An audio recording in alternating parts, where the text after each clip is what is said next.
Pada zaman dahulu di sebuah kerajaan, hiduplah seorang raja dengan ketiga putranya. Ketiga putranya kini sudah tumbuh menjadi dewasa. Karena ketiga pangeran sudah dewasa, raja sangat berharap mereka segera menikah. Raja menyuruh ketiga pangeran untuk pergi mengembara. Dengan begitu, mereka dapat mencari seorang istri. Akhirnya, Pangeran Sulung meminta restu sang raja untuk pergi berkelana. Dan berangkatlah Pangeran Sulung berkelana. Namun, di tengah perjalanan, Pangeran Sulung melihat seekor tikus. Tikus itu berlari menghampiri kaki kuda yang dinaiki Pangeran Sulung. Pangeran Sulung berusaha supaya kudanya tidak menginjak si tikus. Namun tikus tidak mau pergi. Si tikus meminta Pangeran Sulung untuk diajak ke istana dan dijadikan tunangannya. Tapi Pangeran Sulung menolak permintaan si tikus. Karena tidak mungkin Pangeran Sulung menjadikan si tikus tunangannya. Lalu ia langsung pergi meninggalkan si tikus dan mempercepat kudanya. Tidak lama kemudian, Pangeran Sulung memberikan kabar kepada raja bahwa ia sudah bertemu dengan putri cantik dari kerajaan tetangga, yang ia buktikan dengan cincin yang ia tunjukkan ke raja. Setelah mendapat kabar baik bahwa Pangeran Sulung sudah mendapatkan calon istri, pangeran kedua pun segera meminta izin ke raja untuk diperkenankan mencari calon istrinya. Dan besoknya dia langsung pergi mengembara. Sama persis seperti Pangeran Sulung, ia bertemu seekor tikus. Tikus memohon untuk dijadikan tunangannya. Pangeran kedua tidak menghiraukan dan langsung pergi dengan cepat. Pangeran kedua pun berhasil bertemu dengan putri dari kerajaan lain dan melapor pada sang raja bahwa ia sudah bertemu dengan calon istrinya, yang ia buktikan dengan cincin yang ia tunjukkan ke raja juga. Mendengar kedua kakaknya sudah menemukan calon istri, akhirnya Pangeran Bungsu pun meminta restu raja untuk segera pergi mengembara untuk mencari calon istri. Namun, di tengah perjalanan pun ia bertemu dengan seekor tikus. Sama seperti kedua kakaknya, si tikus pun memohon agar Pangeran Bungsu membawanya ke istana dan menjadikannya sebagai calon istrinya. Pangeran Bungsu merasa sangat kasihan melihat si tikus memohon. Ia bersedia menerima si tikus. Karena merasa senang permintaannya diterima Pangeran Bungsu, si tikus langsung mengajak pangeran untuk melihat tempat tinggal yang dihuninya. Tikus berlari mendahului Pangeran Bungsu untuk menunjukkan jalan. Hatinya sangat gembira. Pangeran Bungsu menaiki kuda dan mengikuti dari belakang, dan sampailah di sebuah batu yang besar. Dan si tikus mengatakan bahwa di sanalah tempat tinggalnya.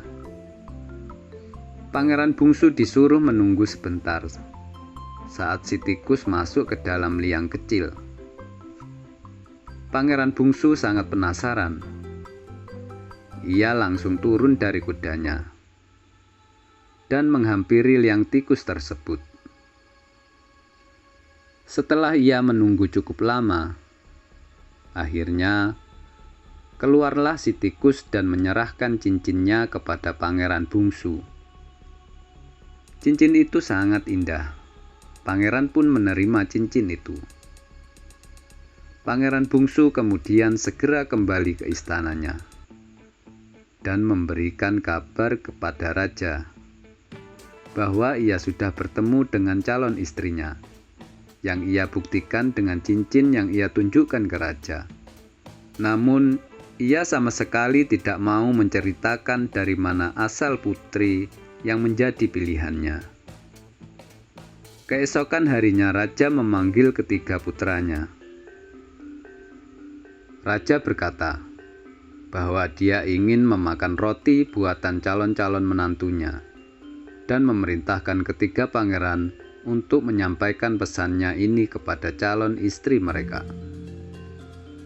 Maka pergilah ketiga pangeran menemui calon istrinya masing-masing.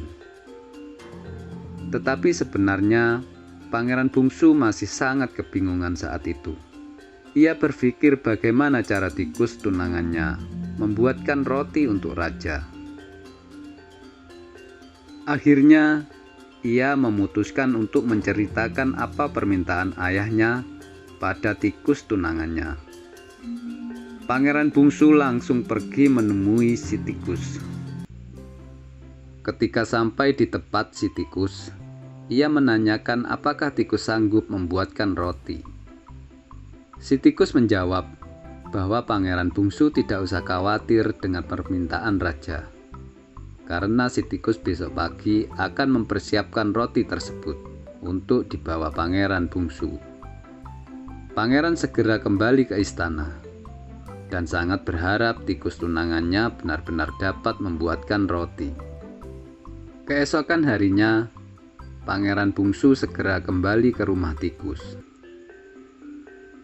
Ia melihat tikus sudah menunggunya dengan roti pesanan raja. Pangeran bungsu segera membawa roti tersebut ke istana. Sesampainya di istana, semua pangeran mempersembahkan roti hasil buatan tunangannya mereka masing-masing. Raja pun langsung mencicipi roti buatan calon-calon menantunya. Kedua kakaknya membawa roti yang rasanya biasa. Namun, roti yang paling lezat adalah roti buatan tikus, calon istri dari pangeran bungsu. Setelah selesai mencicipi roti buatan calon istri pangeran, sang raja pun senang karena ketiga pangeran sudah berhasil mendapatkan calon istri yang baik. Namun, sang raja berkata bahwa roti buatan calon istri pangeran bungsulah yang terbaik. Roti buatannya sangat enak. Akhirnya raja meminta ketiga putranya untuk membawa calon istrinya ke istana. Raja ingin sekali melihat wajah calon menantunya.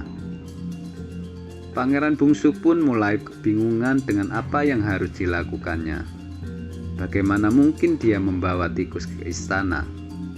Kemudian pangeran bungsu langsung pergi menemui tikus dan mengabarkan untuk membawanya ke istana.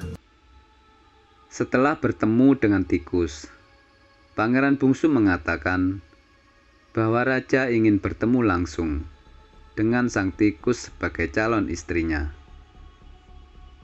Tapi dengan jujur, pangeran bungsu mengatakan kekhawatirannya dengan bagaimana caranya dia membawa si tikus ke istana.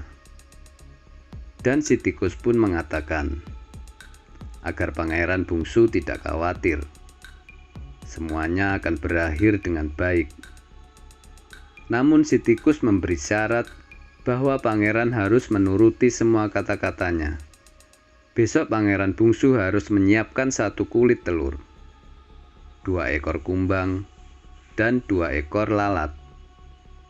Kemudian pangeran bungsu disuruh mengikat kedua ekor kumbang pada kulit telur tersebut dan memasangkan kedua ekor lalat dalam kulit telur, 1 di depan dan 1 di belakang tikus.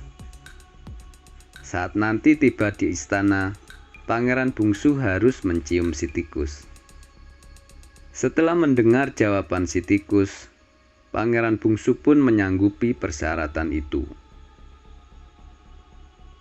Dan keesokan harinya, pangeran bungsu menuruti apa yang dikatakan si tikus.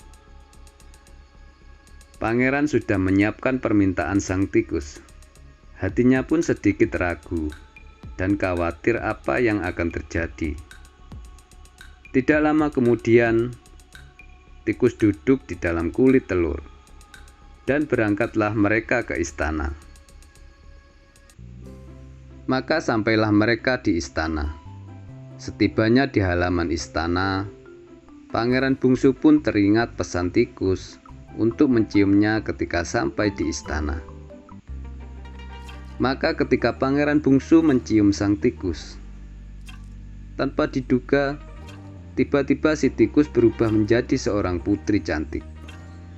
Dengan kendaraan yang dinaiki si tikus berubah menjadi sebuah kereta indah, lengkap dengan pengawalnya. Pangeran Bungsu pun tertegun keheranan, tapi dia merasa bahagia setelah tahu bahwa itu adalah si tikus calon istrinya. Kemudian Pangeran Bungsu mengajak masuk sang putri ke dalam istana.